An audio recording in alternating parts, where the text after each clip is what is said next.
Palabra y vida. Con el padre Manuel Horta, desde Sevilla.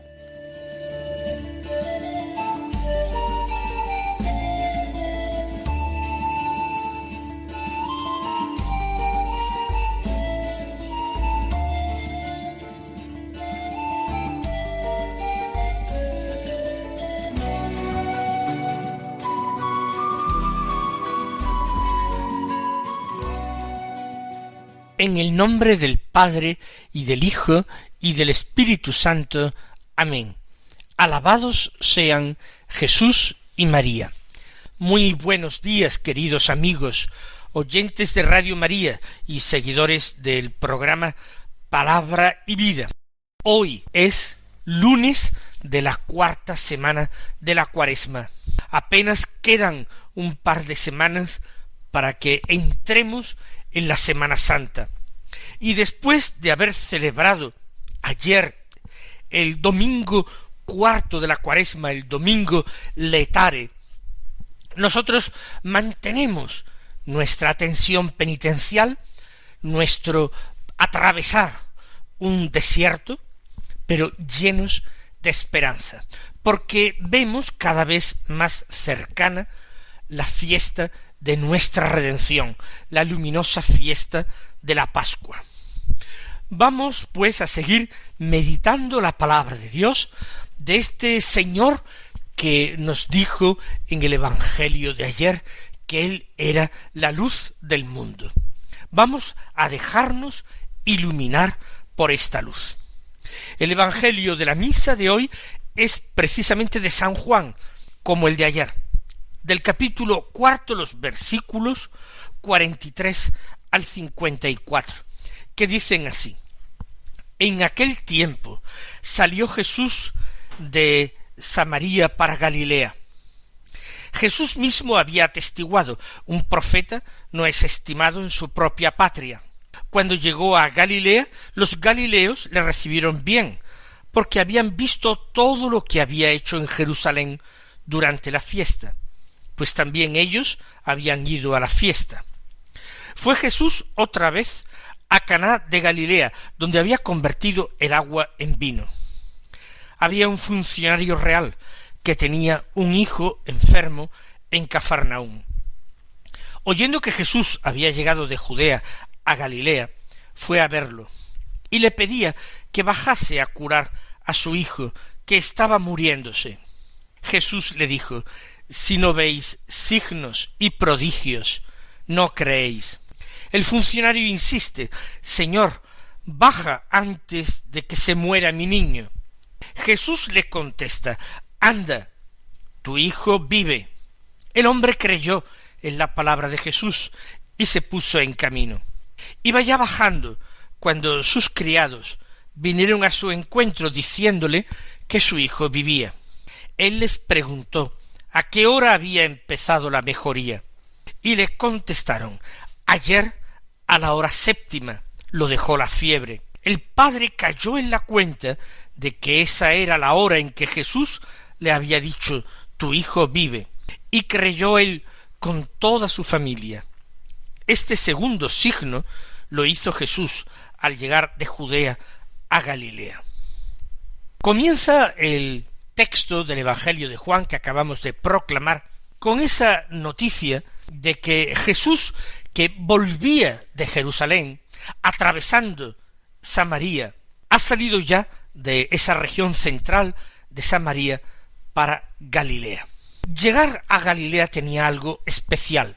Galilea era el terruño, el sitio donde Jesús se había criado, de donde procedían prácticamente casi todos sus discípulos, donde tenía su parentela, su madre en Nazaret, donde había realizado el primer milagro. A los alrededores del lago se deben las circunstancias y los lugares donde él ha realizado la mayoría de sus milagros. Y en Cafarnaúm, en casa de Simón, Pedro y de Andrés, reside como si fuera en su propia casa. Pero Jesús había atestiguado, dice Juan, un profeta no es estimado en su propia patria. Eso ocurrió cuando en una ocasión Jesús visitó Nazaret. Y allí, aunque inicialmente fue bien recibido, tras hablar en la sinagoga, la gente se escandalizó.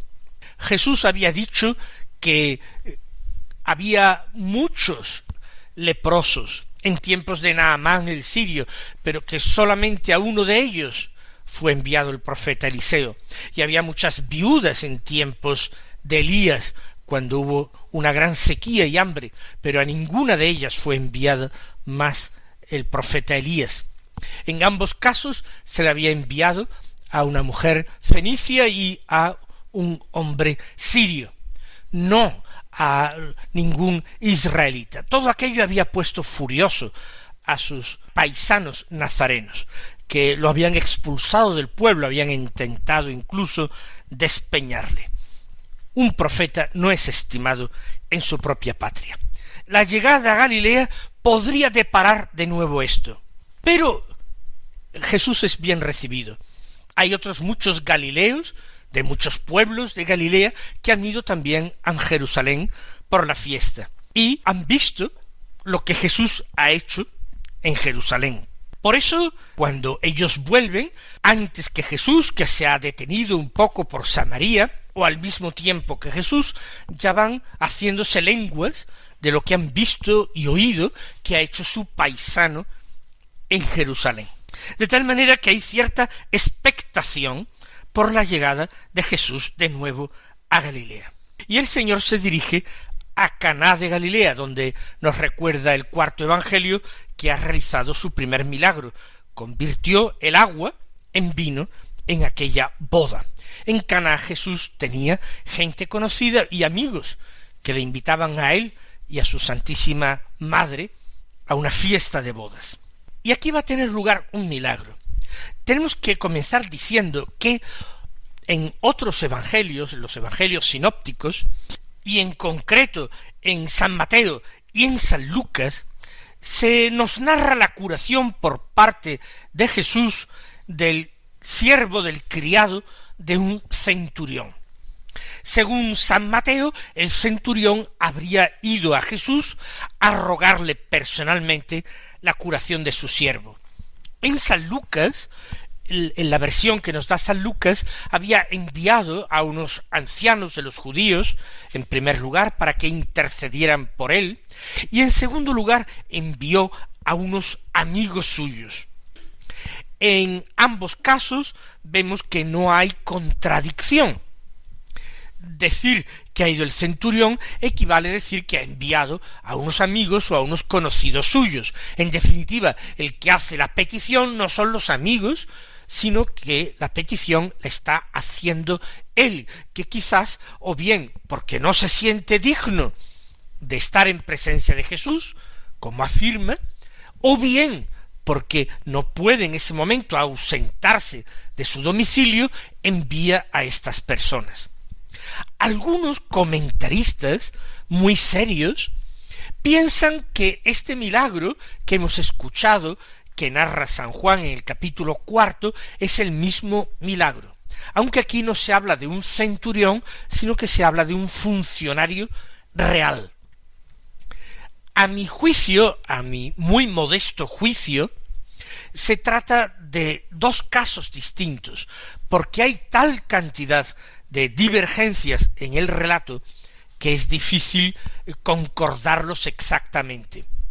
No tiene nada de extraño que en ambos casos hubiese semejanzas. Jesús no curó solamente al ciego de nacimiento que escuchábamos en el Evangelio de ayer, y al ciego Bartimeo, y Jesús curó a otros muchos ciegos, y los evangelistas no repitieron todos los casos en que Jesús había curado a ciegos. Bastaba narrar alguno de estos milagros, alguna de estas curaciones, con la enseñanza que proporcionaba. Jesús curó a muchos leprosos, e igualmente no tienen que narrar todos los casos los evangelistas. De la misma manera pudo haber alguna persona que acudiera a Jesús en busca de la curación de un familiar, ya sea hijo, ya sea criado, y que estuviera tan cierto de la palabra de Jesús que sin necesidad de exigirle la presencia física, creyera en su palabra de curación y marchara contento y esperanzado de vuelta hacia su hogar. Veamos, en este caso dice, había un funcionario real. Un funcionario real es que en Israel había reyes, había en Galilea, estaba Herodes, el que había mandado matar a Juan Bautista. Es alguien que trabaja en la corte de Herodes y que tiene un hijo enfermo en Cafarnaúm. Y él es el que cree en Jesús y el que va a pedirle la curación de su hijo gravemente enfermo. No sabemos con qué palabras pidió esta curación, pero sí fue insistente en ella. Al principio el Señor le dijo: si no veis signos y prodigios, no creéis. No se trataba de una condena de este hombre, a quien el dolor y el amor le movían, y conmovían también a Jesús, que descubría junto al dolor y el amor, descubría también la fe. Pero Jesús constata una realidad: si no veis signos y prodigios, no creéis.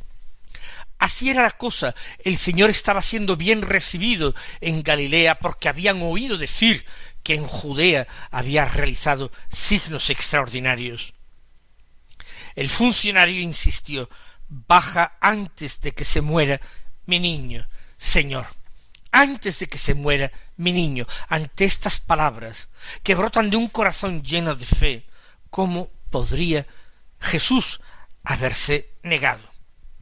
Lo que ocurre es que, a diferencia, y esto es muy importante, a diferencia del caso del centurión, en que él accedió ir a su domicilio, y fue el centurión el que le dijo, o en persona o a través de los enviados, que no se sentía digno de ser visitado por Jesús, en este caso es el Señor el que le prueba su fe, y le dice que no va a ir a su casa. Le dice simplemente: anda, ve tú, tu hijo vive. Y el hombre creyó inmediatamente en las palabras de Jesús, y su asentimiento fue tan grande que se puso en camino, es decir, aceptó separarse de Jesús, interrumpir su ruego para regresar, porque él creía en su corazón que ya se había producido la curación de su hijo. Para mí esto es determinante para creer que se trata de dos milagros distintos, eso sí, unidos por la común fe de un personaje que tiene cierto relieve social, cierta importancia, cierto poder humano: el centurión en el ámbito militar y el funcionario real en el ámbito civil o administrativo. Tu hijo vive, le dice Jesús.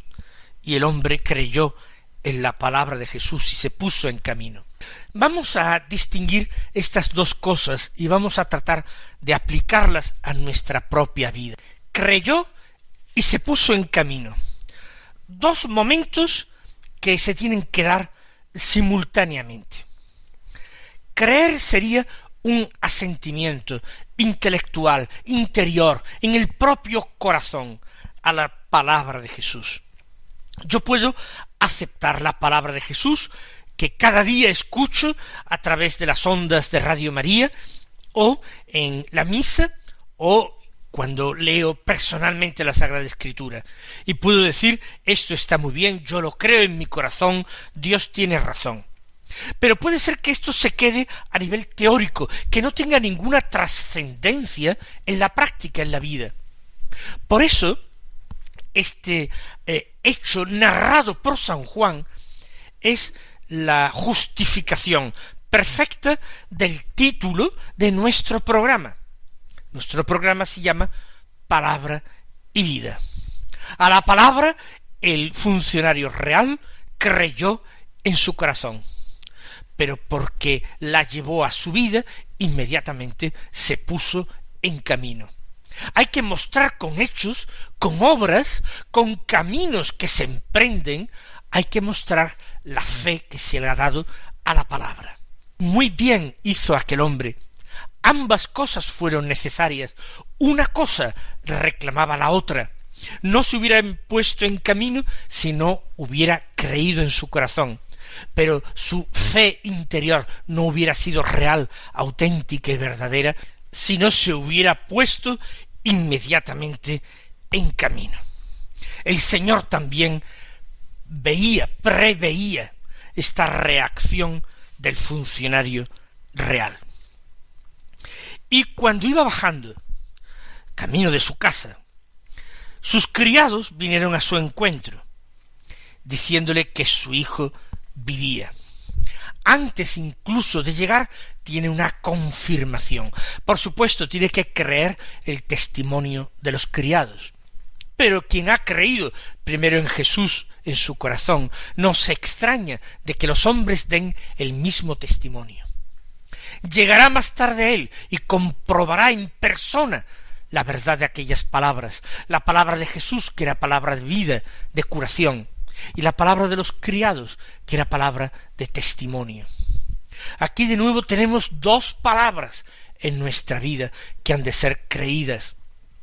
La palabra de Dios, la contenida en la Sagrada Escritura, pero también está la palabra de los hombres, que transmiten la palabra de Dios, que dan fe de ella, que la atestiguan. Aquí está la palabra de la Iglesia, aquí está la palabra de los santos, que con sus vidas nos muestran la verdad del Evangelio. Preguntó, sin embargo, a los criados a qué hora había empezado la mejoría, y le contestaron: ayer, a la hora 7, lo dejó la fiebre. Es extraordinario este detalle. Es un regalo todavía que le hace el Señor para confirmarle en la fe, para hacerle más fuerte en la fe. El padre cayó en la cuenta de que esa era la hora en que Jesús le había dicho: tu hijo vive. No quiere decir que entonces creyera, entonces reforzó su fe, entonces aumentó la fe. Dice, y creyó él, ya había creído, con toda su familia. Es decir, la fe de este hombre se contagió a los de su casa, se contagió a su esposa, a su hijo enfermo y curado, a otros hijos que tuviera, a sus criados o empleados. Todos creyeron, toda su familia. Y termina la narración Juan diciendo que este segundo signo lo hizo Jesús al llegar de Judea a Galilea. Segundo signo, el primero había sido el de las bodas de Caná, obrado precisamente allí también, en Caná. ¿Es que Jesús no había hecho más signos? Claro que sí, había hecho signos en Judea. Nos lo ha dicho al comienzo, cuando dice que los galileos lo recibieron bien porque habían visto todo lo que había hecho en Jerusalén durante la fiesta. En Jerusalén se ha encontrado de noche con Nicodemo, que le ha dicho precisamente que cree que ha venido de parte de Dios como maestro, porque nadie puede hacer los signos que tú haces si Dios no está con él. Luego Jesús había realizado signos llamativos en Jerusalén, había llamado la atención de Nicodemo y de otros doctores de la ley, y este Nicodemo se había atrevido, al menos de noche, a venir a hablar con él y a consultarle. Vamos a pedir al Señor que nuestra fe sea como la de aquel funcionario real, que sea una fe en su palabra profunda en nuestro corazón, pero que nuestra fe se convierta también en vida, en un caminar fiados en la palabra del Señor, que nuestro testimonio con obras sea tan importante, tan audaz y tan verdadero como el testimonio de nuestras palabras.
La primera lectura de la misa es del profeta Isaías, del capítulo 65, los versículos 17 al 21, que dicen así: Esto dice el Señor: mirad, voy a crear un nuevo cielo y una nueva tierra. De las cosas pasadas ni habrá recuerdo ni vendrá pensamiento. Regocijaos, alegraos por siempre por lo que voy a crear. Yo creo a Jerusalén alegría y a su pueblo júbilo. Me alegraré por Jerusalén y me regocijaré con mi pueblo. Ya no se oirá en ella llanto ni gemido, ya no habrá allí niño que dure pocos días, ni adulto que no colme sus años, pues será joven quien muera a los 100 años, y quien no los alcance se tendrá por maldito. Construirán casas y las habitarán, plantarán viñas y comerán los frutos. Después de ese domingo letare de ayer, hemos escuchado a Isaías. Dios da un mensaje de esperanza y de consuelo a su pueblo que se aflige de sus pecados, que se duele por las desdichas a las que se ha hecho justamente acreedor. Él mismo ha atraído sobre él el castigo, la desgracia, pero Dios va a salvar. Dios es el Salvador. Voy a crear, dice, un nuevo cielo y una nueva tierra. De las cosas pasadas ni habrá recuerdo, ni vendrá pensamiento. Son palabras que para nosotros son como un eco del libro del Apocalipsis, el cielo nuevo y la tierra nueva prometidos en el Apocalipsis. Dios que va a crear una creación nueva en favor de los hombres. Dios que les invita a la alegría. Regocijaos y alegraos. Yo creo a Jerusalén alegría y a su pueblo júbilo. No dice simplemente que los va a llenar de alegría o júbilo, sino que los crea alegría y los crea júbilo. Y me regocijaré con mi pueblo, porque Dios está de nuestra parte, Dios está con nosotros, y las promesas que realiza son extraordinarias. Y lo promete para siempre. Construirán casas y las habitarán, plantarán viñas y comerán sus frutos. No hay provisionalidad, no hay temor a perder. Mis queridos hermanos, que el Señor os colme de bendiciones y hasta mañana si Dios quiere.